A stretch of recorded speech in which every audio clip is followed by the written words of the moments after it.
Chers amis, chers frères et sœurs, bonjour. Je vois que vous n'êtes pas triste. Hein? Je ne dirais pas que vous êtes triste. Mais il y a quelque chose quand même que vous aurez aimé qui s'appelle, c'est la chaleur, n'est-ce pas? Mais il faut savoir une chose. Nous sommes heureux malgré la chaleur, n'est-ce pas? Pourquoi nous sommes heureux? Parce que nous avons cette assurance que le Seigneur est avec nous. Et là où se trouve le Seigneur, la joie est bien là, n'est-ce pas?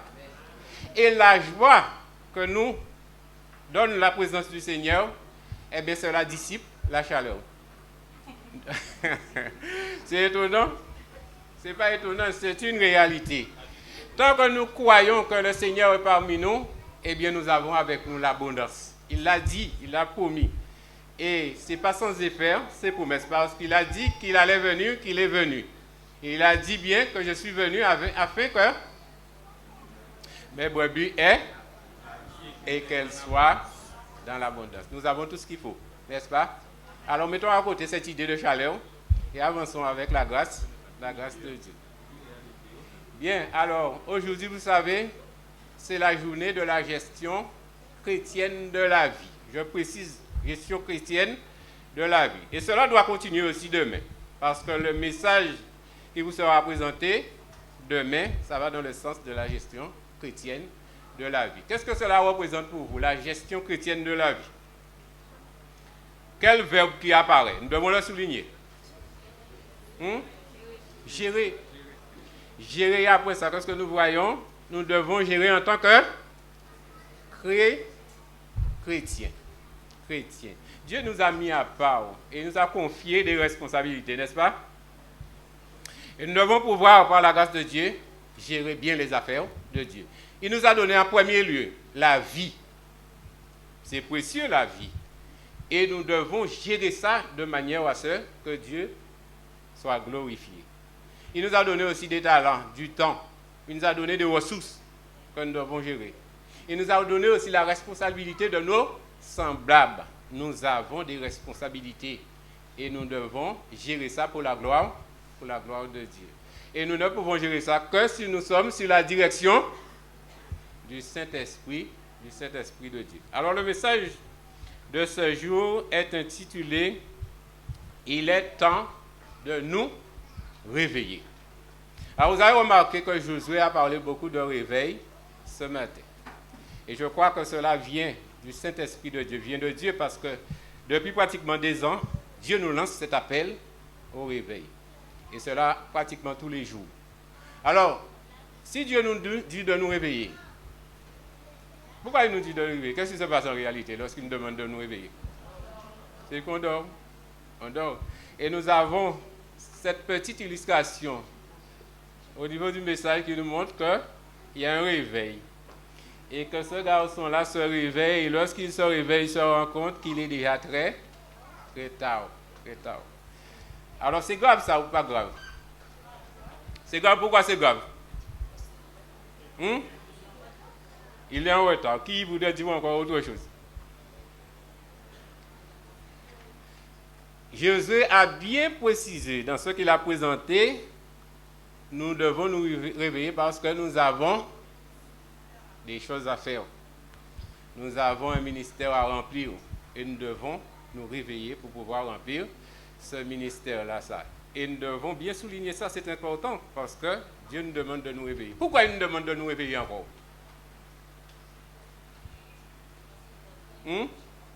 Il revient, mais il n'y a pas que nous. Il y a une autre puissance dans ce monde-là. Et selon ce que nous entendons, cette puissance ne dort pas. Alors si nous nous réveillons par exemple à 8 h du matin, en cette période où nous sommes, le soleil se lève à peu près à quelle heure? C'est à partir de 5h30, le soleil se lève. De 5h30 à 8h, il se passe déjà bien des choses. Si nous qui sommes enfants de Dieu, nous dormons à cette heure-là et que l'autre ne dort pas, eh bien, il se passe déjà beaucoup de choses. Et c'est pourquoi Dieu nous appelle à la vigilance. On doit se réveiller. Il est temps qu'on se réveille. Ce message nous est parvenu de la division interaméricaine qui est sortie qui est sorti du livre du pasteur Alberto Herrera, qui est adjoint au ministère de la gestion chrétienne au niveau de la division interaméricaine. Ce livre est intitulé « Dieu avant tout ». Et gardons ça à l'esprit, Dieu avant tout. Alors, vous savez, sur la première chose qu'on attire notre attention dans ce message, c'est le plus grand désir de Dieu. D'après vous, quel est ce désir-là? Le plus grand désir de Dieu, c'est quoi? C'est quoi? Que nous soyons sauvés. C'est sur ce qu'on attire notre attention en premier lieu dans ce message-là. Il est dit, avant la fondation du monde, Dieu a eu un seul plan, sauver les êtres humains. Pour cela, Dieu a conçu le plan de la rédemption et l'a réalisé dans la personne de son Fils, Jésus-Christ. Avant la fondation du monde, il a prévu ce projet. Parce que son plus grand désir, c'est de sauver. Pourquoi Dieu a-t-il besoin de nous sauver? Pourquoi a-t-il besoin de nous sauver? Mais nous sommes là, nous sommes bien, nous travaillons, nous mangeons, nous buvons, nous nous amusons. Nous ne sommes pas bien alors. Hein? Alors lorsque nous comparons la façon dont Dieu avait créé les choses, la condition d'Adam et Ève au départ avec notre vie maintenant, qu'est-ce que nous voyons? Est-ce que nous pouvons dire que nous sommes heureux? Et au départ, qu'est-ce que Dieu a voulu pour son peuple? Le bonheur. Le frère José dit le bonheur. Il a voulu que nous soyons heureux. C'est pourquoi il a créé toutes choses avant même d'avoir créé l'homme. Et lorsque l'homme est arrivé, qu'est-ce qu'il a trouvé? Il a trouvé tout. Lorsqu'il a commencé sa vie, il était vraiment heureux en compagnie de son Créateur. Mais est-ce que cela demeure encore aujourd'hui? Ce n'est pas ce que nous vivons. Et ce n'est pas ce que Dieu veut pour ses enfants. Il ne veut pas du tout ça. Il souffre à cause de cela. Et Dieu, pour cela, a conçu un plan qu'il réalise en son Fils Jésus-Christ. Est-ce que nous pouvons dire que Jésus est vraiment venu? Est-ce que nous savons jusqu'où il est allé pour que nous puissions obtenir à nouveau ce que nous avons perdu? Nous pouvons dire ça aujourd'hui. Mais est-ce que cela demeure là seulement? Est-ce que nous qui sommes sauvés aujourd'hui, nous sommes là pour regarder simplement? Est-ce que nous avons une part? Et c'est ce qui devrait nous amener à réfléchir. Le texte continue en disant, ce plan a deux objectifs principaux, fondamentaux. Celui de sauver les êtres humains par l'acte rédempteur de Dieu et celui de révéler le caractère de Dieu face à l'univers. Alors, qu'est-ce que nous comprenons par là?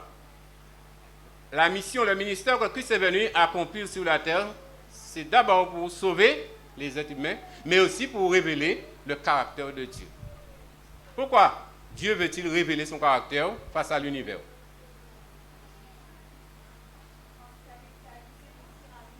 Oui, ça c'est déjà une bonne réponse. Qui voulait dire encore autre chose? C'est un Dieu d'amour, mais on n'est pas au clair concernant son amour. Même les êtres célestes sont troublés, parce que la manière dont l'ennemi agit, eh bien cela sème des troubles concernant le véritable caractère de Dieu. Est-ce que vous êtes d'accord avec ça? On a du mal à croire que Dieu est véritablement amour, qu'il est justice. Parce que, comment se fait-il qu'un Dieu qui dit qu'il aime ses enfants permet à ses enfants de souffrir autant que ça dans le monde? Et c'est ce que le diable avance encore aujourd'hui, pour troubler les hommes, pour que les hommes puissent douter de l'amour de Dieu. Et c'est ce qui arrive de nos jours. Beaucoup doutent, mais Dieu veut révéler son véritable caractère pour que cela soit clair pour toutes les créatures de ce monde et aussi de l'univers. Maintenant, quand il va jusqu'à la croix, il accepte de mourir. Il le fait pourquoi? Parce que Dieu est formel là-dessus. Dieu avait dit à Adam et Ève, si vous péchez, qu'est-ce qui va se passer? mourir. Et c'est ce qui s'est passé. Ils ont péché, ils ont désobéi, ils ont fait un mauvais choix. Et maintenant, nous constatons que la mort est entrée dans ce monde. La mort est bien réelle dans ce monde-là. Mais Dieu veut montrer aussi par là sa justice. Il ne fait pas. Il ne sauve pas les gens sans que le prix soit payé. Et c'est là que nous devons réfléchir. C'est l'homme qui devait mourir. L'homme devait donner sa vie pour qu'il... Parce que la loi réclame la vie. Et si l'homme donne sa vie, qu'est-ce qui se passe en réalité? Qu'est-ce qui lui reste? Il ne lui reste absolument rien. Tout est perdu. Et c'est pourquoi Dieu, dans son amour, prend la place de l'homme. Et il va accepter la mort à sa place. Et une telle action de la part de Dieu montre quoi? Qu'il est véritablement le Dieu qui aime. Il est véritablement le Dieu qui aime. Et l'univers est en train de regarder ce qui se passe. La croix révèle le vrai caractère de Dieu. Comment Dieu est amour. Non seulement il est amour, mais il est aussi celui qui est juste. Il paie le prix. Et maintenant, par cet acte rédempteur, nous sommes devenus comment? Libres. Libres de choisir.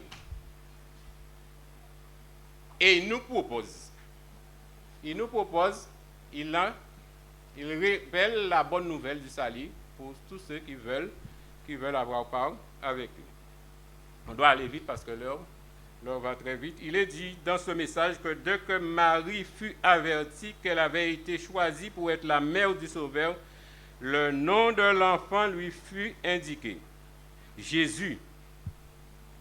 L'ange lui dit pour quelle raison Dieu avait choisi ce nom pour son fils, car celui qui sauvera son peuple de ses péchés.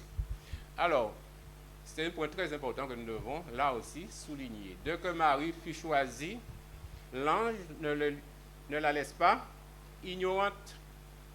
Dieu lui révèle la chose pour qu'elle soit au courant de ce qui se passe en réalité. Alors, elle est choisie pour quoi? Pour porter le Sauveur. Pour porter le Sauveur. Dieu l'a choisi. Et lorsque Dieu lui révèle pour quelle raison elle a été choisie, eh bien tout a changé pour elle. À partir de là, tout a changé pour elle. Rappelons-nous une chose, c'est que Marie était fiancée à Joseph. Elle était une fille vierge. Et quand elle est venue pour lui proposer d'être la maman de Jésus, eh bien cela, imaginons que cela la mettait dans l'embarras. Elle devait devenir enceinte. Alors qu'elle est vierge et qu'elle est fiancée à un homme. Alors, mettons-nous à la place de l'homme. Si toi, tu es fiancé et tu vois que ta femme devient enceinte, sans que tu l'as connue, qu'est-ce que tu vas se penser à ce moment-là? C'est un réel problème, là. C'est un réel problème. Mais lorsque l'ange lui indique pour quelle raison elle deviendra enceinte, elle accepte la volonté de Dieu. La volonté de Dieu est la priorité pour elle. Elle ne pense pas au problème qu'elle va avoir. Et elle est contente de pouvoir porter le Sauveur de l'humanité. Ça lui apporte une grande joie. On n'aura pas grand temps, mais j'aimerais qu'on puisse considérer un texte par rapport à ça, dans Luc 1er. Là où Marie manifeste sa joie. Luc 1er, à partir du verset, je vous dis tout de suite.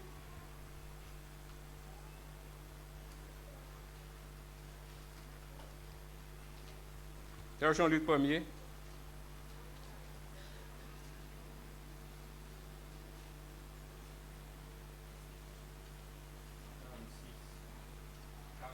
À partir du verset 46. Qu'est-ce que nous lisons?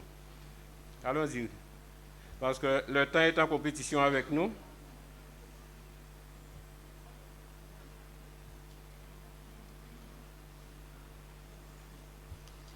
Luc 1er, verset 46. Qu'est-ce que nous lisons? J'aimerais un volontaire. Nous sommes là. Parlez un peu fort.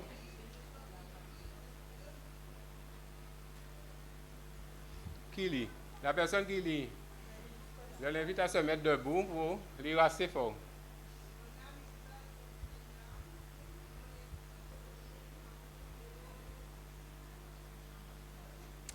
Alors, il est dit, Marie dit, mon âme exalte le Seigneur et mon esprit se réjouit en Dieu, mon Sauveur, parce qu'il a jeté les yeux sur la bassesse de sa servante. Qu'est-ce que cela représente pour Marie? Un honneur que Dieu lui fait. Et elle est contente pour ça. Elle est contente par rapport à cela. Et nous devons comprendre que chaque fois que Dieu nous appelle à prendre part à ce plan de rédemption, c'est un honneur pour nous. Quel que soit dans le ministère où il nous appelle à travailler pour lui, c'est un honneur pour nous.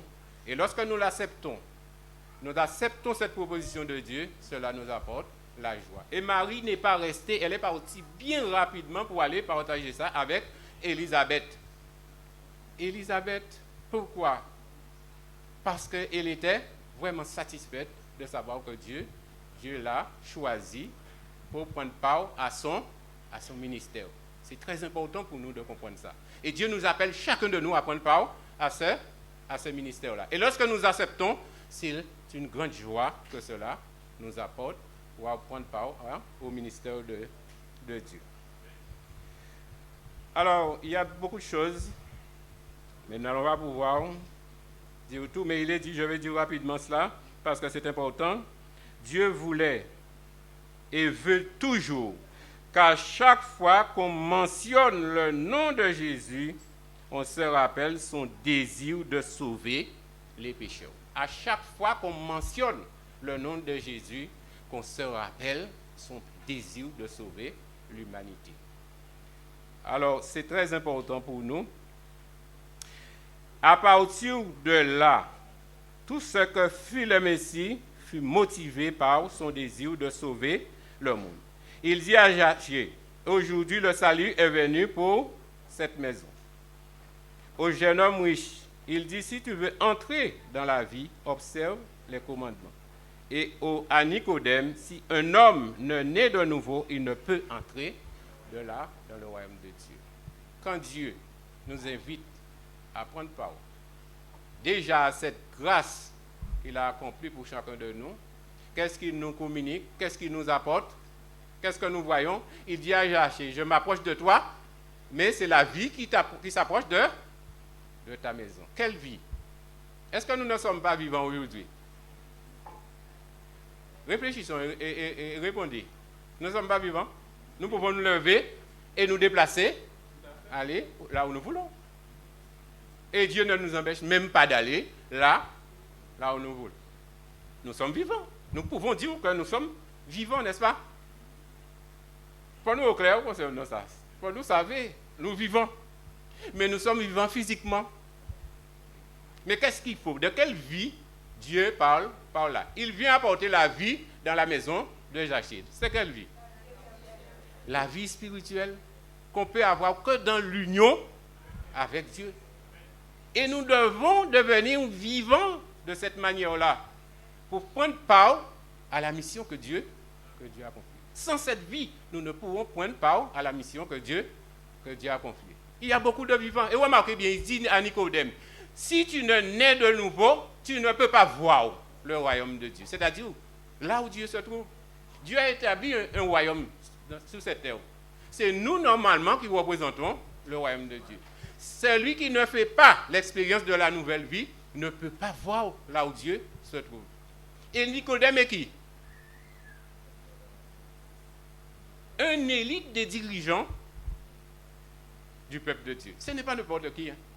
Mais il n'a pas encore cette vie spirituelle. Qu'est-ce qu'il dit au jeune homme riche? Si tu veux entrer dans la vie, observe les commandements. Tu dois observer, tu dois faire une démarche. Ça peut arriver qu'on ait des véritables religieux et qu'on n'arrive pas à faire l'expérience du salut en Jésus-Christ. Et ce n'est que lorsque nous faisons cette expérience avec Dieu, nous pourrons prendre part au ministère que Dieu a conçu en faveur de l'humanité.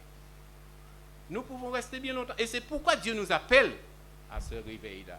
Si nous négligeons cette relation avec Dieu, eh bien, qu'est-ce qui va arriver? eh bien le sommeil va nous envahir. Et si nous restons trop longtemps à dormir, qu'est-ce qui va se passer? On va perdre cette communion avec Dieu. Et que lorsque nous perdons cette communion avec Dieu, nous retournons à la vie physique simplement. Et c'est là que se trouve le problème. Si nous vivons physiquement seulement, nous ne pourrons prendre part à la mission à laquelle Dieu nous appelle. C'est très important, c'est parce que Dieu a confié la mission à l'Église. Je vais vous lire ça rapidement. Plus tard, il établit son Église et l'envoya prêcher au monde entier la bonne nouvelle de l'offre de la vie éternelle en Christ. Et il dit, celui qui croira et qui sera baptisé sera sauvé. C'est pourquoi l'évangile est toujours prêché dans le but d'apporter le salut.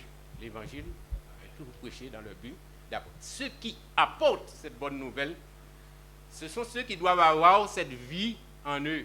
Et c'est pourquoi il est dit dans Acte 2, verset 47, ils étaient ensemble tous et ils persévéraient dans la prière, dans la relation fraternelle. Et ainsi, le Seigneur, à ce moment-là, ajoutait à l'Église quoi?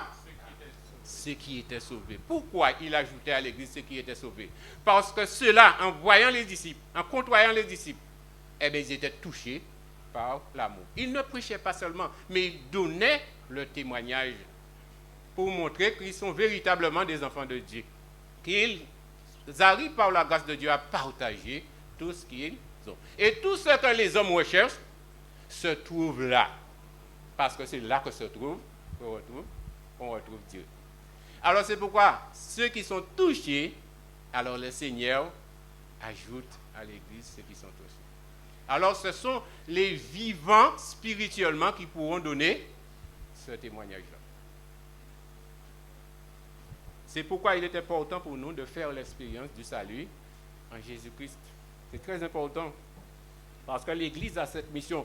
Ne croyez pas que Dieu a accordé la mission à quelqu'un personnellement. C'est à l'Église qu'il a accordé cette mission-là. Si nous voulons croire que nous cherchons la face de Dieu et que nous cherchons à faire les choses sans tenir compte de l'importance de l'unité, nous allons aussi passer à côté. Jean dit quelque part, celui qui hait son frère est encore dans les ténèbres. Lorsque nous nous trouvons dans les ténèbres, nous sommes comment en réalité? Éloignés de Dieu. Nous sommes éloignés à cette source de vie qui nous permet d'avancer et d'accomplir l'œuvre de Dieu. Mais il ne s'arrête pas là, Jean dit. Il dit, bien-aimé, il ne s'arrête pas sur la haine, il dit, bien-aimé, aimons-nous, car l'amour est de Dieu. Celui qui n'aime pas n'a pas fait l'expérience avec Dieu et ne fait pas l'expérience avec Dieu. Car Dieu est amour. Frères et sœurs, nous devons bien réfléchir sur cela, parce que le diable est là pour nous tromper. Ils peuvent nous faire comprendre que nous pouvons accentuer notre relation avec Dieu tout en négligeant le frère qui est à côté, tout en le critiquant, mais nous ne pourrions pas avancer avec Dieu. Lorsque Jésus allait quitter le ciel, il a prié. Il a prié pour que nous soyons un comme lui, il est un avec le Père, et que nous aussi, nous soyons un avec nous et aussi avec Dieu, le Père, et avec Jésus-Christ, pour que nous formons un seul corps. Et ainsi, dans cette unité-là, nous pourrions avancer là-bas, parce que nous sommes liés à Christ. Nous avons cette vie en nous qui se manifeste, et nous avons ce témoignage qui puisse toucher les autres, afin d'amener d'autres à prendre part avec Christ. Lorsqu'ils sont touchés, c'est à ce moment-là que le Seigneur ajoute à l'Église ceux qui sont sauvés. Ce témoignage est important. Et nous pouvons nous tromper facilement. Parce qu'il n'y a pas que Dieu seul dans ce monde. Il y a celui qui veut aussi réaliser son projet.